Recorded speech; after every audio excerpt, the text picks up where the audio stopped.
Morning came, without ceremony, just a pale light slipping through the cracks of a weathered kitchen wall, the kind of light that touched nothing gently. It showed everything as it was: iron pans hung from nails dark, with age-quiet witnesses to years of hunger, and hurry the stove breathed low heat, crackling like an old man clearing his throat. She moved through that kitchen the way one moves through memory, careful, measured, never in a rush. One leg obeyed her, the other remembered. Each step landed soft but uneven wood, creaking under her weight, not complaining, just noticing. Outside the ranch, dust lifted with the wind rolled across the yard, pressed itself into fences and boots and lungs. The land here learned names not by words, but by how long someone stayed. She had stayed. They called her the cook, nothing more, as if that single word could carry a whole life. Her hands were strong, scarred in small places, burned once or twice, but steady, always steady. She rose before the sun, not because she loved the quiet, but because the quiet did not judge her. The dark did not watch how she walked. By the time the men arrived, hungry and loud, coffee already waited, biscuits already warm. No one asked how her night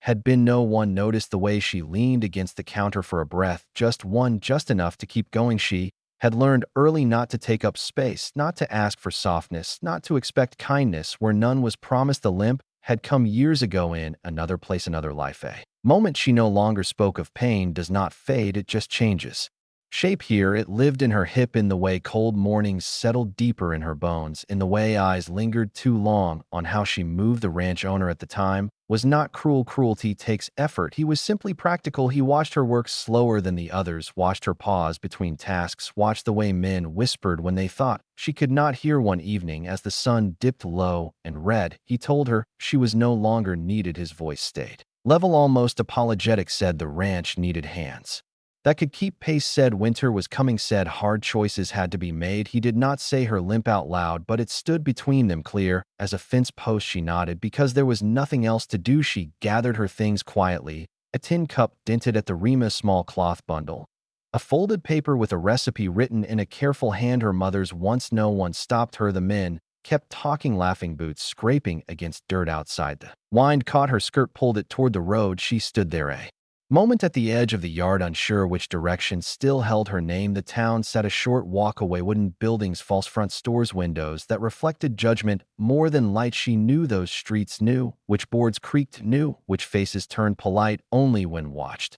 A limping woman did not belong easily, not in a place built on speed and strength. She started walking anyway. Each step was a conversation with pain, not a fight, more like an agreement: go slow and we will both survive. By the time she reached the far edge of town, her leg burned, her throat felt tight. She rested on a fence post, letting the world move without her. A wagon passed, did not stop. A dog barked, then lost interest. The land stretched wide beyond, unclaimed, unpromising, honest. She did not cry. Tears require hope, and she had packed hope away years ago, folded small, saved for emergencies. Instead, she breathed, watched dust rise and settle somewhere.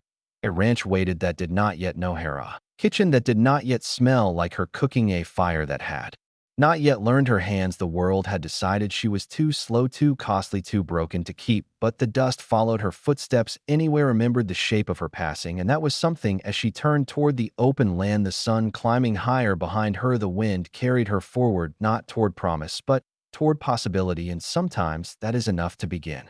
The ranch sat farther out than most, past the last sure fence, where the town's noise thinned into wind and grass. It was not lonely, just quiet in a way that left room for thought. She arrived there near midday, dust clinging to her skirts, her legs stiff from the walk, her shoulders set the way people set them when asking costs more than they have. The rancher stood near the corral, mending a rail, not young, not old, a man shaped by patience rather than force. He noticed her before she spoke, not the limp first, but the way she waited, hands folded, eyes steady. When she asked for work, her voice did not beg, it simply stated need. He listened, that alone unsettled her. He asked what she could do. She told him: cook, clean, keep a fire alive, name the small things that keep a place breathing. He nodded, as if those things mattered. He did not ask about her leg, did not glance down, did not measure her worth in speed. He said he could use a cook, said the pay was modest, said the work was steady, no promises beyond that. She agreed before fear could speak. The kitchen was smaller than the last, but warmer, a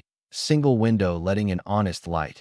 A table scarred by years of meals and decisions. She learned its rhythms slowly, letting her body adjust, letting pain settle where it would. The rancher passed through now, and then quiet observant, never rushing. Her meals were simple, but they carry ate, without complaint, without praise, and somehow that felt like respect. Days moved gently, not easy, but kinder then. Before a stable boy lingered near the door at supper time, eyes bright, asking questions. She fed him extra when she could. An older woman from town came once a week, brought flower, stayed to talk her own step. Once unsteady, her gaze knowing whispers followed her again. They always did. Men at the market spoke low, wondered why a rancher would keep a limping cook, said he must be lonely, said it would cost him. She heard none of it directly, but silence carries sound in its own way. One evening, as dusk settled, she burned her hand slightly on a panth rancher noticed brought her cool water, said nothing else. That small care shook her more than cruelty ever had, she realized. Then this place did not ask her to shrink. She leaned against the counter when she needed, sat when pain demanded, worked at the pace her body allowed, and the world did not. In one night after supper, they sat by the fire. No plans spoken, no past explained, just the crackle of wood, the slow breathing of a house at rest. She felt something loosen inside her, not hope, not yet safety. It settled quietly like ash after flame. The town had not noticed, yet had not decided what to think. But the rancher had already looked twice, and in that second look he had seen not a flaw but a woman still standing, and that was enough for now. Towns do not speak all at once. They murmur first, like wine testing loose boards. It began with looks held a second too long, with greetings that forgot her name, with prices that rose without explanation. She felt it before she understood it. The rancher heard it sooner. Men at the feed store, voices low, concerned in the way judgment likes to pretend it is help. They asked why he kept her, said a cook who moved slow cost more than she earned, said people noticed, said reputation traveled faster than truth. He listened as he always did. He said little, but silence does not always satisfy those who come looking for agreement. At the ranch, she sensed the shift, the way the stable boy stopped lingering, the way the older woman hesitated before staying. Not unkind, just careful. Careful was how things began to leave. One evening, the wind pressed hard against the house, carrying the smell of coming rain. She cooked slower than usual. Her leg ached deepa, familiar warning. When the meal was done, she sat for once before being asked. The rancher noticed not the pause, but the weight behind it. She spoke thin, softly, as if the words might break if pushed too hard. She told him she had seen this before, the way places closed around a person, the way kindness thinned when noticed by others. She did not give details. Pain rarely needs explanation. She said she would go before she became a burden, before the town forced a choice. The fire crackled, answered nothing. He did not stop her words. Let them land, let them settle. Later that night, they sat by the hearth, rain tapping at the roof. She spoke of the limp at last, not how it happened, just what came after, how people changed, how voices softened into pity, then hardened into impatience, how she learned to disappear while still standing. He listened the way strong men do, without interruption, without rescue. When she finished, he nodded once, not agreement, understanding. The next day, the town made its decision, a visit polite firm. They said things had become complicated, that business relied on perception, that some choices reflected poorly. They gave him time, not much. When they left, the house felt smaller. She packed quietly that night, the same tin cup, the same folded paper, history repeating itself with better manners. She set her things by the door, then sat waiting for morning. Sleep did not come outside. The land held its breath inside. So did she. She had prepared herself for leaving, but not for hoping she might stay, and hope, once woken, hurts more than hunger. At dawn, she rose, her legs stiff, her heart heavier than her bundle. She stood near the door, ready to step back into dust. The rancher came in from outside, mud on his boots, resolve in his posture. He looked at the bundle, then at her, said nothing. Yet the moment stretched thin, fragile. The town believed it already knew his answer. So did she, but sometimes belief is only the space before truth speaks.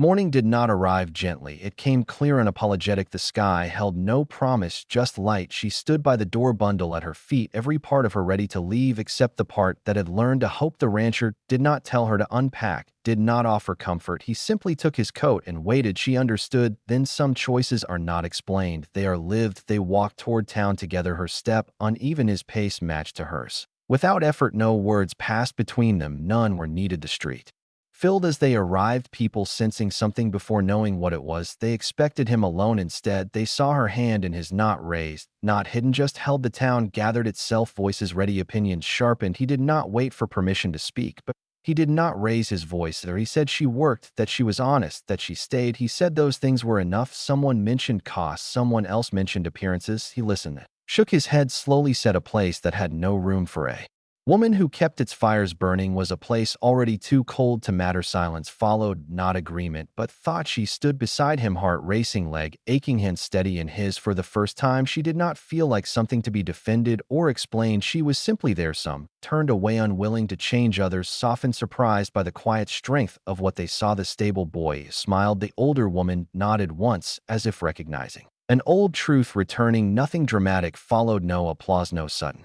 kindness, just time doing what time does. She stayed. Seasons passed, the limp remained, but its weight lessened, not because the pain faded, but because shame did. The ranch grew warm in small ways, laughter, sometimes peace. Often people stopped noticing how she walked and started remembering how she cooked, how she listened, how she stayed when others did not. Years later, the story changed shape. As stories do, they no longer spoke of the limp. They spoke of the day a man chose right over easy, of the day one hand was enough to quiet a town. And if you are listening now from wherever you are in the world, remember this: worth is not measured by speed or perfection or how easily you fit. Sometimes it is measured by who dares to stand beside you when standing costs something. If this story warmed a quiet place in you, if it reminded you of someone who needed to be seen, please like, share your thoughts in the comments, and subscribe for more slow burning Wild West tales. And tell us, from where are you watching this story unfold?